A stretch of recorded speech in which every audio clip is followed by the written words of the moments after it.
प्रज्ञा शक्ति मंडल के 33वें प्रतिष्ठा दिवस पर मंचासीन पूज्य स्वामी परमानंद जी महाराज, विश्वात्म चेतना परिषद एवं प्रज्ञा शक्ति मंडल के सदस्य एवं सदस्याएं, विश्वात्म विद्या मंदिर के छात्रगण, यह बहुत ही आनंद का विषय है कि प्रज्ञा शक्ति मंडल अब 33वें वर्ष पर प्रवेश कर गया है। प्रज्ञा शक्ति मंडल की संपादिका के अनुसार अब वह अपनी यौवन अवस्था में पहुंच चुका है। तो प्रज्ञा शक्ति अब 33 साल की हो गई है। प्रज्ञा शक्ति का जन्म,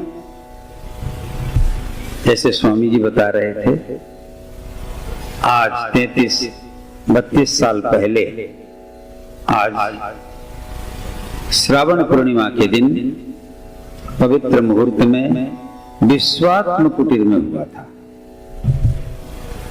तो प्रज्ञा शक्ति मंडल का जन्म स्थान विश्वात्म कुटीर है और उसका संवर्धन आनंद निकेतन में हो रहा है,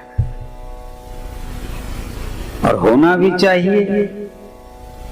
विश्वात्म भाव से जन्म हो तो जीवन निश्चित रूप से आनंद का निकेतन बनता है।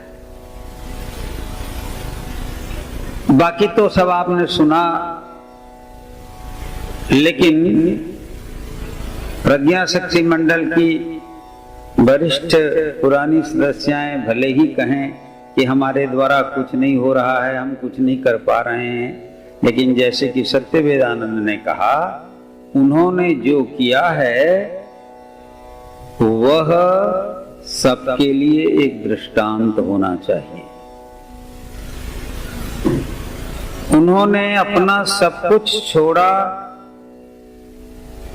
समाज में आध्यात्मिक संदेश देने के लिए और समाज में आध्यात्मिकता के प्रचार प्रसार एवं शिक्षा के लिए एक भित्ति भूमि हेतु एक आश्रम के निर्माण में उनका योगदान अतुलनीय है। इसीलिए उन सभी को हम बहुत बहुत आशीर्वाद प्रदान करते हैं। और हम तो आशावादी हैं। सन्यासी स्वभाव से निराशी होते हैं। निराशी का मतलब ये जो आज की भाषा में नैराश्य वो नहीं है। निराशा का मतलब होता है आशा रहित होना, निर्गत आशा, जिसके अंदर से आशा निकल जाती है, मतलब जो किसी से किसी भी प्रकार की आशा अपेक्षा नहीं करता, उसको निराशी कहते हैं। भगवान श्री कृष्ण ने गीता में निराशा शब्द का प्रयोग किया है। वहां निराशा हताशा नहीं है। देखो, हताशा भी एक शब्द है और निराशा भी एक शब्द है, लेकिन हताशा मतलब आशा जहां हत होती है, आहत होती है, वह हताशा है। और आशा जहां पर पल्लवित पुष्पित होकर विकसित होती है, वहां आशा है या सद आशा है।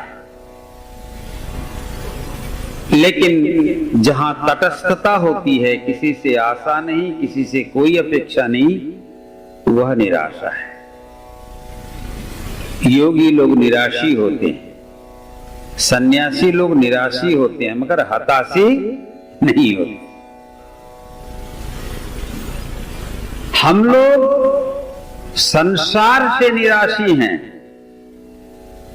मगर भगवान से आशा और आस्था रखते हैं। और हमारी आशा क्या है?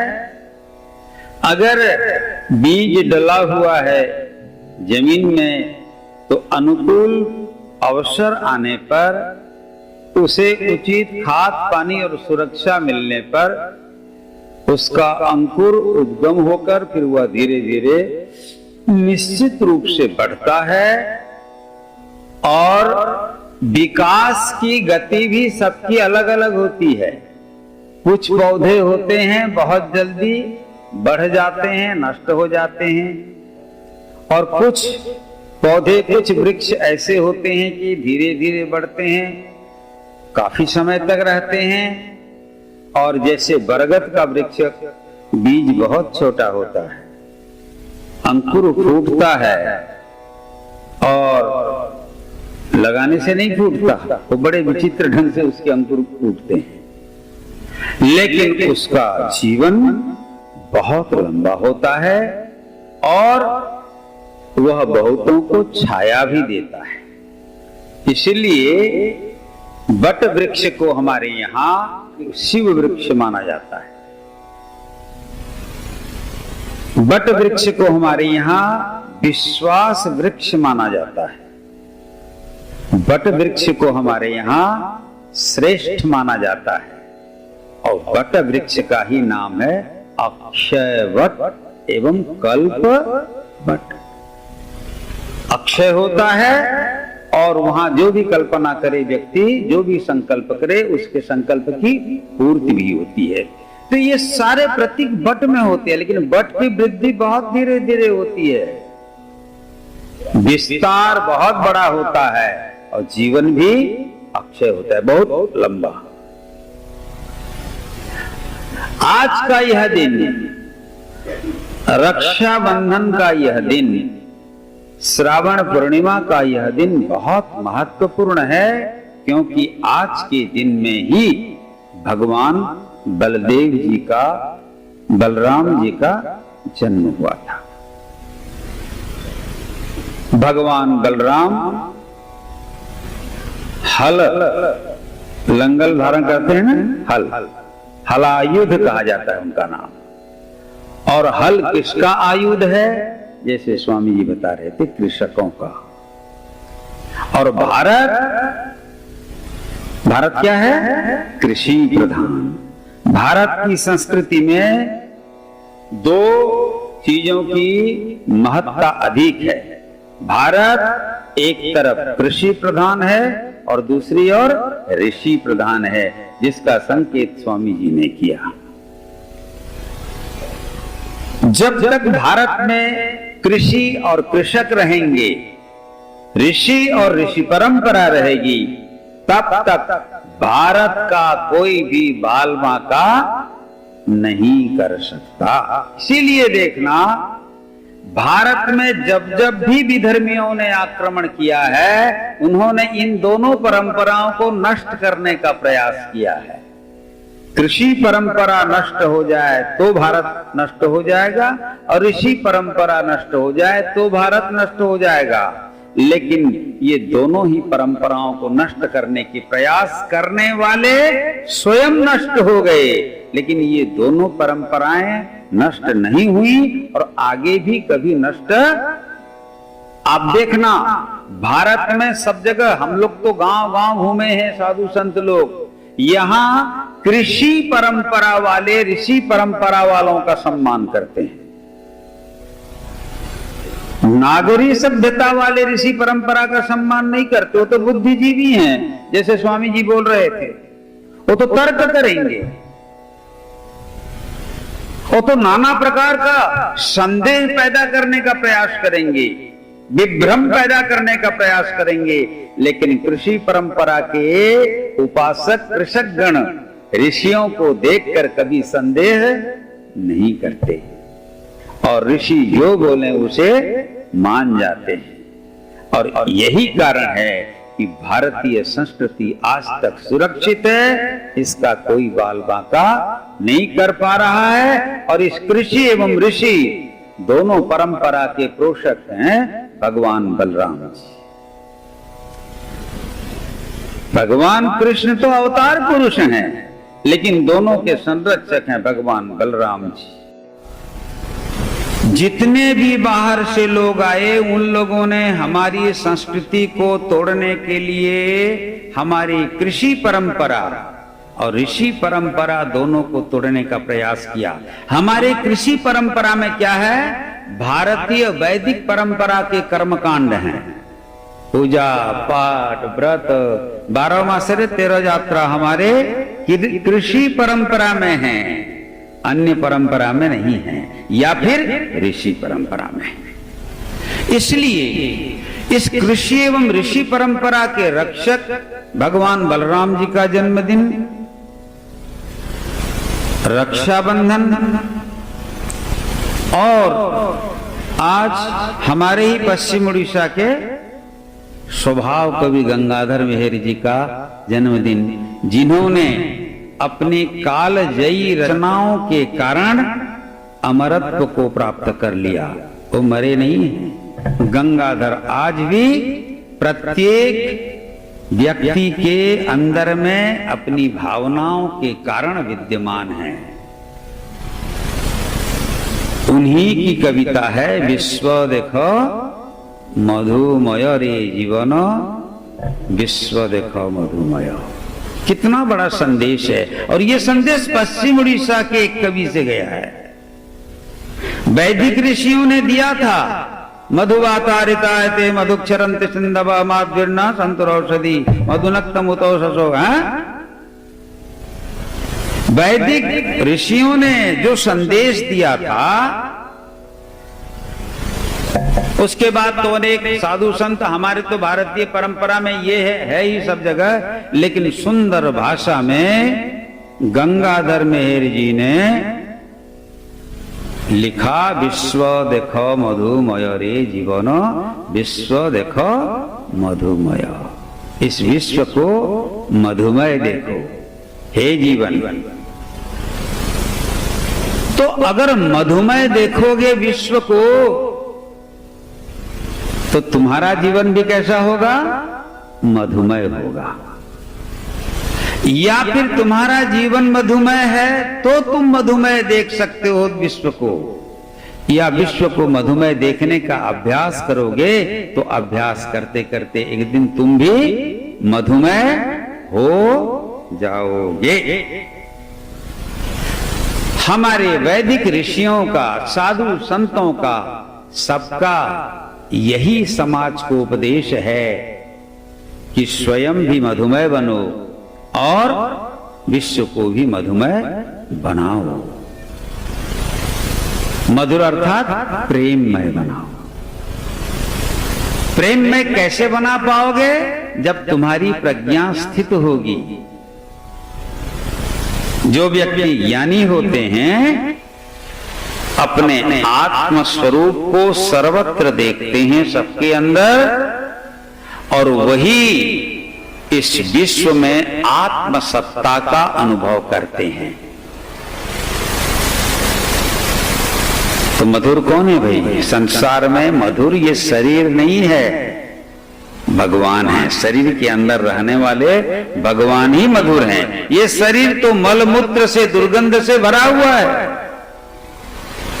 और ये एक दिन आया है और एक दिन चला जाएगा। देहिनोस्मिन् यथा देहे कौमारम यौवनम जरा। इस देह में कुमार अवस्था, हमारे बच्चे लोग बैठे हैं, यौवन अवस्था और वृद्ध अवस्था, ये अवस्थाएं आती हैं। कुमार में व्यक्ति अपने आप को सुंदर सजाने का प्रयास करता है, बनाने का प्रयास करता है, और सचमुच कोई सुंदर हो गया, बन गया, सज गया, तब तो उसका जीवन सुंदर हो जाता है। नहीं तो शरीर को सजाने लगा तो बंदर बन जाता है। सुंदर क्या बनेगा? बंदर। तो जो अपने कैशोर्य को, याद रखो बच्चों, जो अपने बचपन को सजा लेता है, बचपन में तपस्या कर लेता है, बचपन को सुंदर बना लेता है, उसकी जवानी भी सुंदर होती है और उसकी बुढ़ापा भी सौंदर्य से परिपूर्ण होती है। नहीं तो जिसने कुमार अवस्था में ये सोच लिया और देखा जाएगा, वो देखते रह जाता है, उसे जीवन में कुछ मिलता नहीं है। इसलिए आज जो तुम सिद्ध अब अब्दुल कलाम जी की बात कर रहे थे, राष्ट्रपति जी की, ऐसे लोग मिलेंगे कहां? हमने तो उनको देखा है, तुम लोग उनको पढ़ रहे हो। एक राष्ट्रपति पद को प्राप्त करने के बाद भी व्यक्ति किसी प्रकार का अभिमान नहीं और कोई संग्रह नहीं। राष्ट्रपति रिटायर्ड होने के बाद भी बहुत सुख सुविधा पाते हैं, कुछ नहीं लिया उन्होंने। और उनसे जब पूछा गया था कि राष्ट्रपति पद से मुक्त होने के बाद आपको किस रूप में याद किया जाए, उनका उत्तर क्या था बच्चे, मालूम है तुम लोगों को? नहीं मालूम है, क्योंकि तुम लोग पढ़ते नहीं। उनका उत्तर था, मुझे एक शिक्षक के रूप में याद किया जाए। किस रूप में? शिक्षक के रूप में। और उनका जीवन भी देखो एक शिक्षक के समान रहा। और शिक्षा देते देते स्टेज से ही वो पढ़े हो ना। भारत के भूतपूर्व राष्ट्रपति अब्दुल कलाम जी का देहांत कैसे हुआ है? पढ़े हो बच्चे? पढ़ लेना। भाषण देते देते गिर गए, शिक्षा देते देते। और उन्होंने शिक्षा ली थी जब वो भी बच्चे थे, उनके जीवन में भी जब हताशा आई थी तो वो ऋषिकेश चले गए थे। मालूम है स्वामी शिवानंद जी ने, ये देख रहे हो ना, ये हमारे परम गुरु जी हैं। शिवानंद जी से उन्होंने परामर्श लिया था और भारत के साधु संतों के पास वो स्वयं जाते थे। नाम अब्दुल कलाम, संप्रदाय से मुसलमान, लेकिन रोज गीता पढ़ते थे। कभी मांस मछली और शराब का सेवन नहीं किया, विवाह नहीं किया। और जब वो चले गए तो उनके बाद उनके पास क्या था मालूम है? उनका जो कुछ पेंशन था वो एक ट्रस्ट को दे दिया, बस 2-4 जोड़ी उनके कपड़े थे, बस। समझ गए? वो व्यक्ति कभी मरेगा नहीं। जो व्यक्ति समाज के लिए, संसार के लिए सब कुछ त्याग देते हैं या फिर त्यागने को प्रस्तुत रहते हैं, वही विश्व को मधुमेह देख सकते हैं। तालिबान विश्व को मधुमेह देखेगा क्या? देखेगा? तालिबान आज क्या कर रहा है अफगानिस्तान में, तुम लोग भी देख रहे हो बच्चे, न्यूज में देखते हो तुम। अब्दुल कलाम जी को मिसाइल मैन कहा जाता है। उनकी जीवनी उड़िया में भी अनुवाद किया हुआ है, देखना, अग्निरणेण, पढ़ लेना। हमारे नहीं होगा तो पढ़ना तुम लोग। महापुरुषों की जिंदगी को पढ़ो, जीवनी को पढ़ो। मैं जब 6वीं क्लास में पढ़ रहा था तब जगत गुरु आदि शंकराचार्य के बारे में पढ़ा था, और एक ही बार के पाठ ने मेरा जीवन बदल दिया। समझ गए? मैं नहीं कहता हूं कि तुम लोग सब सन्यासी बनो, लेकिन अपने जीवन को बदलो। जीवन में आदर्श व्यक्ति बनने का संकल्प करो, क्योंकि हमारे विद्यालय के स्थापना दिवस में ही हमने कहा था हमको यहाँ तालिबान नहीं बनाना है, यहाँ क्या बनाना है? दयावान। तालिबान शब्द का भी अर्थ विद्यार्थी होता है। और हमारे यहाँ भी विद्यार्थी शब्द का प्रयोग होता है, लेकिन हमारे यहाँ कहा जाता है विद्या ददाति विनयम। और वो क्या विनय कर रहे हैं देख रहे हो तुम लोग? वहां महिलाओं के साथ कैसी क्रूरता की जा रही है। और मुझे दुख होता है कि जिन लोगों ने महिलाओं को कुचल कुचल मारा, जिनके लिए नारी एक जीवंत केवल मांस का लोथड़ा है, जो बच्चों पर निर्दय हो सकते हैं, जो जनसाधारण पर गोलियां बरसा सकते हैं, ऐसे निर्दयियों को विद्यार्थी कहा जाएगा, तालिबान। लेकिन वो तालिबान का, और उनको समर्थन करने वाले भारत में, ये भारत का सौभाग्य है कि दुर्भाग्य है, ये इस पर विचार करो। और ऐसे लोगों को निश्चित रूप से देशद्रोही के रूप में ही यहां देखा जाना चाहिए, क्योंकि ऐसे ही देशद्रोहियों के कारण दो लुटेरे आए और भारत को लूट के चले गए, दो व्यापारी आए और भारत को खरीद कर पराधीन बना दिया। भारतीयों, आज भी तो कम से कम जागो, ये बलराम का देश है। आज बलराम जयंती पर मैं बोल रहा हूं, ये कृष्ण का देश है, ये राम का देश है, ये महावीर का देश है, ये बुद्ध का देश है, ये शंकराचार्य का देश है, ये विवेकानंद का देश है। इसके साथ साथ और भी बहुत महात्मा और बहुत महापुरुषों का देश है। भारत ही एकमात्र ऐसा देश है जो सारी दुनिया को अपना परिवार मानता है।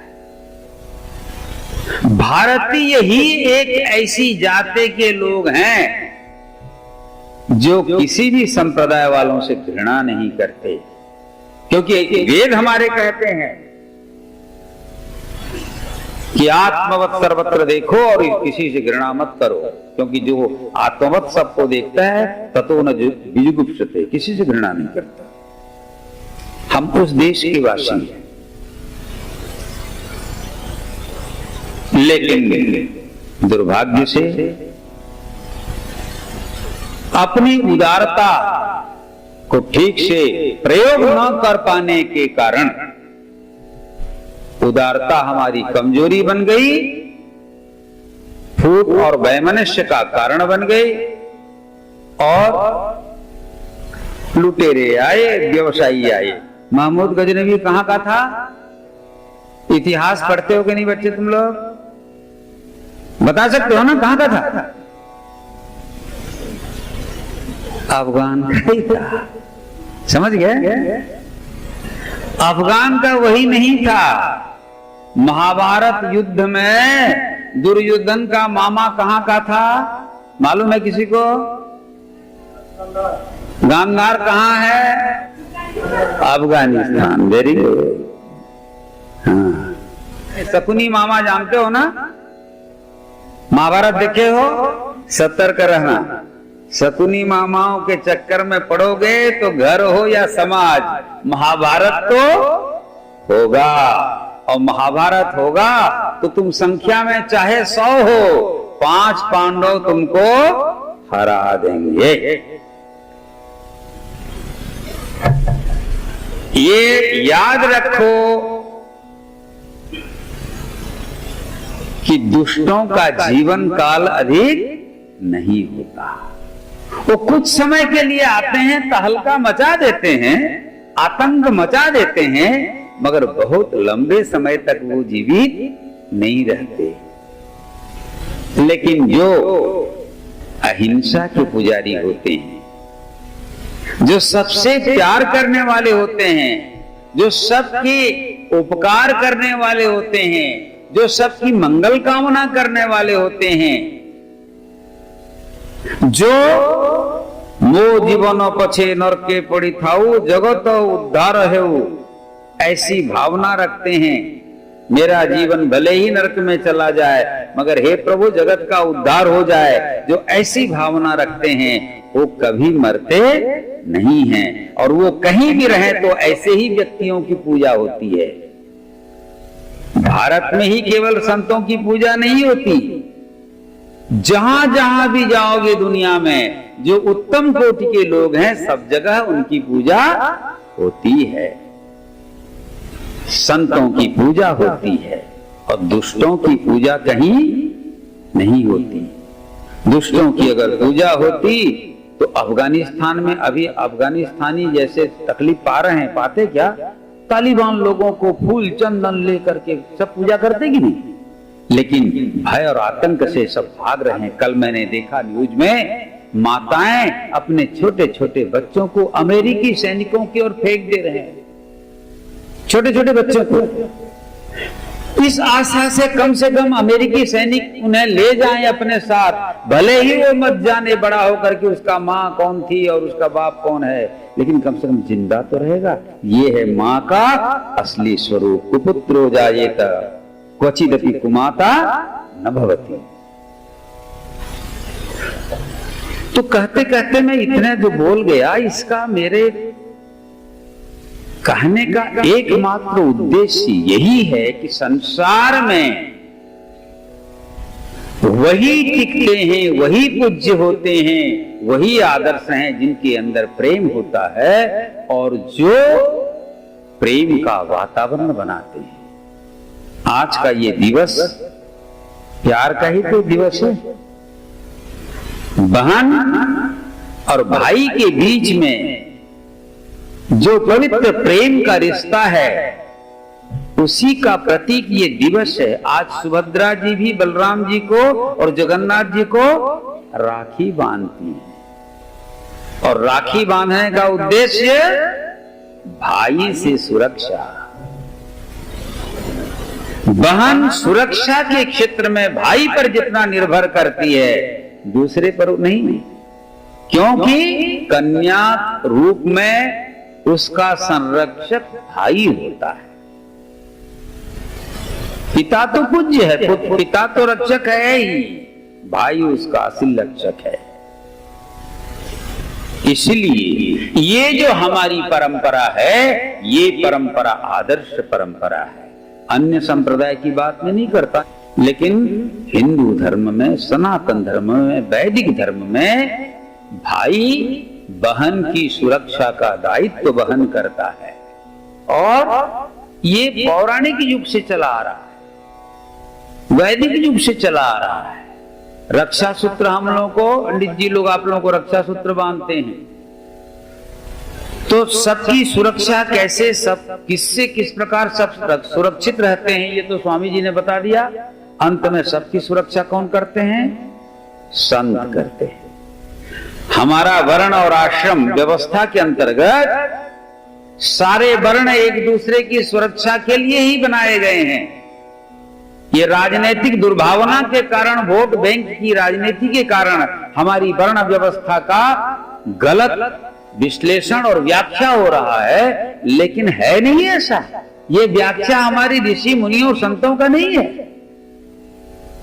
ये दुर्भावना फैलाने वालों की दुर्नीति का परिणाम है, कूटनीति का परिणाम है, एक ब्रेन वॉशिंग मेथड है।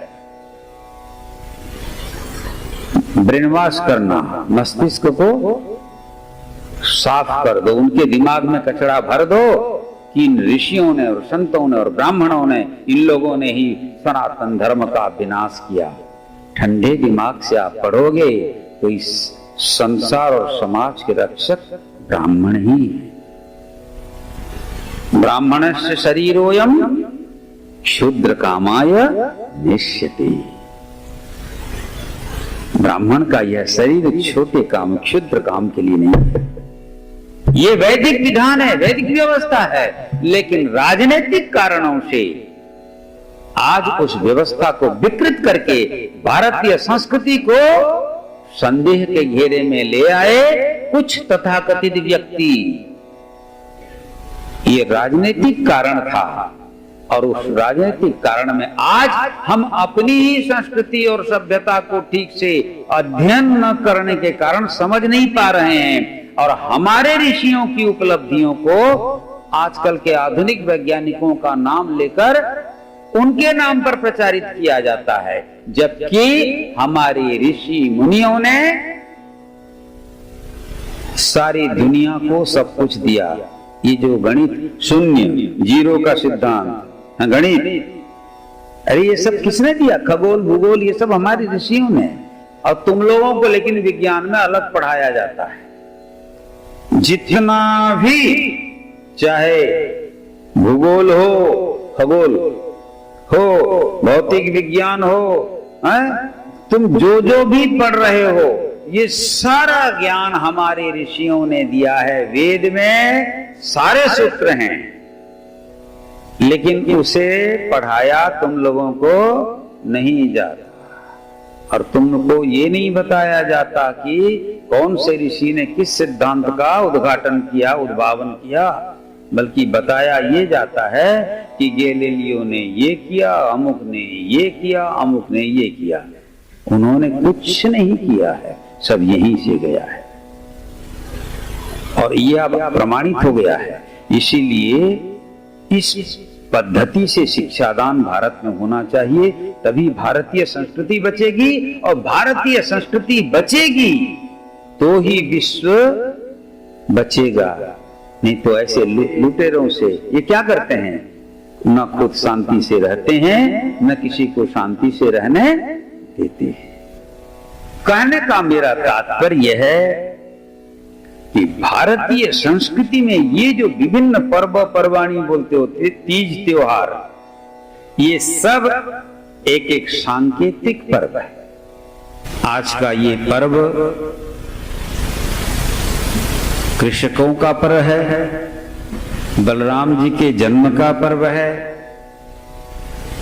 रक्षा का पर्व है, और रक्षा की ही मांग हम करते हैं। वैदिक मंत्र में सबसे पहले प्रार्थना करते हैं तो हम कहते हैं ओम सहना ववतु सह नौ अवतु, अवतु मन रक्षतु, उसके बाद भुनक्तु है, पहली सुरक्षा आवश्यक है। तो आज भारतीय संस्कृति की सुरक्षा परम आवश्यक हो गई है, और इस संस्कृति की सुरक्षा का प्रथम जो स्थान है वो है घर, और घर में प्रथम स्थान संस्कृति की रक्षा। संस्कृति शब्द भी पुल्लिंगवाची है, संस्कार पुरुष है, संस्कृति है कि नहीं? मां से चालू होती है, बहन से चालू होती है, माने नारी शक्ति से। इसीलिए नारी शक्ति के जागरण के लिए प्रज्ञा शक्ति मंडल का गठन किया गया। और मंडल में आज एक बहुत अच्छी बात कही है स्वामी जी ने, पंखा, 3 पंखे की बात उदाहरण समझ गए होंगे। और मंडल में सबका मुंह सब गोल, मंडल गोल होता है और मुंह सबका एक तरफ। सकले होई एक मुख डाकिले, बस। तो सबका मुंह जब एक तरफ हो जाए, है ना, तो ही कार्य में सिद्धि मिलती है। बाप अलग सोच रहा है, बेटा अलग सोच रहा है, स्त्री अलग सोच रही है, और पति अलग सोच रहा है, लड़के और लड़कियां अलग सोच रही हैं, है ना। एक गाड़ी में 4 पहिए हैं, एक पहिया राइट घूमता है, दूसरा लेफ्ट घूमता है, तो गाड़ी की गति होगी क्या? यही स्थिति समाज में वर्तमान दिखाई पड़ती है, जो नहीं होनी चाहिए। तो इसलिए प्रज्ञा शक्ति मंडल के सदस्यों को एक आवृत्त में है, ये मंडल है, सबका मुंह परस्पर की ओर हो करके परस्पर सलाह करके आगे बढ़ना चाहिए। और सबका मुंह अगर पीछे हो गया, पीठीटा ही गला, मुंह हो गया अलग अलग, स्वामी जी वो मंडल की जगह पर अमंडल हो जाएगा। अमंडल होने से अमंगल तो होना स्वाभाविक है। इसलिए प्रज्ञा शक्ति मंडल की सदस्याएं, उनका कर्तव्य है कि वो अपनी संख्या को बढ़ाएं, और हम समाज में माताओं के अंदर में आध्यात्मिक चेतना का कैसे विकास करें और विस्तार करें, इसके लिए प्रयास हो। मेरी बहुत बहुत शुभकामनाएं।